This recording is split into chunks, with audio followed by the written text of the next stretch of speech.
Podcast is intended for mature audiences. The views and opinions expressed are those of the panelists and do not reflect in any way those of the podcast partners, sponsors, or affiliates. Enjoy. Hi, this is Michael Buffer, and you're listening to the Voice of the People. Let's get ready for Boxing Voice. Every day I'm hustling, hustling, hustling, hustling, hustling, hustling, hustling, hustling, hustling, hustling, hustling. Every day I'm hustling, every day I'm hustling, every day I'm hustling, every day I'm hustling, every day I'm hustling, every day I'm hustling. Canelo, are you ready? ¿Está preparado? I was born ready. Considered by many to be, pound for pound, the best fighter in the world today. 4-division, 5-time world champion. Oh, look at this guy. He is now boxing's first ever undisputed super middleweight champion of the world. Damas y caballeros de Guadalajara, Jalisco, Mexico. ¡Viva México, cabrones! You know my level, and you will see, because I'm gonna fuck out everybody. You know, I mean, I would love to fight Canelo. I would love to show the world that I'm the best. I want to get Canelo out here to Houston. Oh, Canelo, where your cojones at? Let's get it. Payday, payday, you want payday. I know that. Then you fight with nobody. TheBoxingVoice.com. Listos, pelos, chingazos. He smacked the shit out of Canelo in Get the fuck out of here, man. Please. I wanna knock out this guy.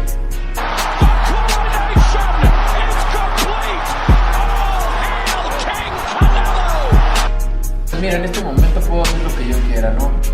Scull, Canelo Alvarez.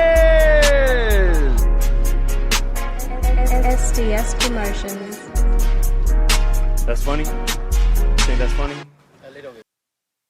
What up, what up, what up, what up? Welcome back, ladies and gentlemen. Welcome back to another edition of the Boxing Voice Radio.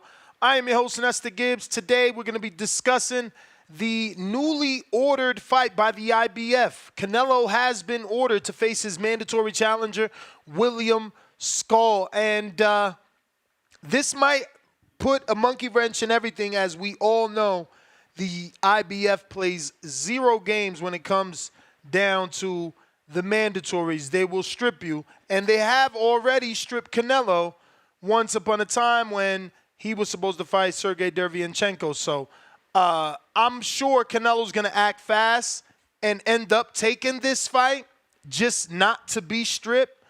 Now, the negotiations begin with the number 1 rated contender, William Scull. He's 22-0, 9 KOs of Cuban descent, and he's held that rating within the IBF for 2 years. Scull is a Cuban but resides in Germany, turned pro in 2016 in Argentina, and has fought in Germany ever since. So definitely not on the level of a Canelo, doesn't have the experience of a Canelo. So we'll see. The Cuban was featured on the undercard of Canelo's last fight against Jaime Munguia, where he got a comfortable unanimous decision. Now, no one knows how he fights because they didn't even show us this fight. So we don't know what we're going to get here. But I will say this, you know, if anyone else would have beat Jaime, Berlanga, Plant, not necessarily David, because I can't say that, you know, that would have been the biggest name on David's career is Munguia, but most other 168-pounders, the name Munguia would have been the biggest name on their resume, biggest win. So I say all that to say I don't think it's a bad tune-up, right? He just fought the undefeated Jaime. Everybody's assuming David is next. You can't fight all tough fights. So maybe he handles this mandatory and David is next, but that's going to throw a monkey wrench in the timeline and push everything back. Now, maybe it's exactly what we needed as Artur Beterbiev got injured, and that also slowed things down. You know, Atlas Sheik was considering Benavidez facing the winner. Now that's held up. You know, Canelo has a mandatory, so maybe the Crawford fight that Atlas Sheik wants is also held up. I just don't see Berlanga or anyone jumping the IBF. They're known to strip. They play no games. They've stripped Canelo already when he was at 60, so I can see them doing it again, truth be told. But this is what we're talking about. Short show. If you don't want to call in, we're just reporting Canelo Alvarez has been ordered to face his mandatory challenger, William Scull, Cuban, out of the 168-pound division in the IBF rankings. Looks like we got Brooklyn. What's up? Yo. You. Alright. So boom, like Canelo, you know, he's always running into something, you know what I'm saying? Like, even though it's still an IBF mandatory, it's like it's really not something we really want to see. Um like when this 3-fight deal was announced, like what, like last year or something, I I would not expect the fights that he would pick would be Charlo, Munguia, and then this nigga. You know what I'm saying? Like, who the fuck is this nigga? Like, who the fuck is William Skull? Do you know who the fuck that is? No, but he doesn't have a 3-fight deal. Remember, it was a 1-fight with Jaime because they didn't give him the Charlo fight. That contract was null and void. They renegotiated. They came to agreement with Jaime. It was a 1-fight, so we don't know where Canelo goes next. So wait, you're telling me the 3-fight deal was off before he fought Jaime? Yeah, because next on the deal was supposed to have been Charlo. So unless they renegotiated, another fucking Charlo? Yeah. That's your boy Al, man. He's seen the future. He thought it was gonna sell. Yo, bro, like I'm mad fucking speechless, bro. It's just not gonna happen, man. Like, everybody wants the fucking fight. We don't give a fuck about none of these other fighters that this nigga is fighting. Like, god damn, my nigga. I got nothing else to say, man. That's it, man. Well, I mean, we don't know what's going to happen. He could still drop the belt, not to make the mandatory, still fight Crawford instead of this, drop the belt. There's so many things that could happen. This is just an order from the sanctioning body. You know, they got a mandate. They want their 3%. You know, they have a fighter and the number one position. You know, if you don't do this, that fighter could, you know, do a lawsuit, right? Phone lines are open, Discord available, landline available. We got General Camino. What up?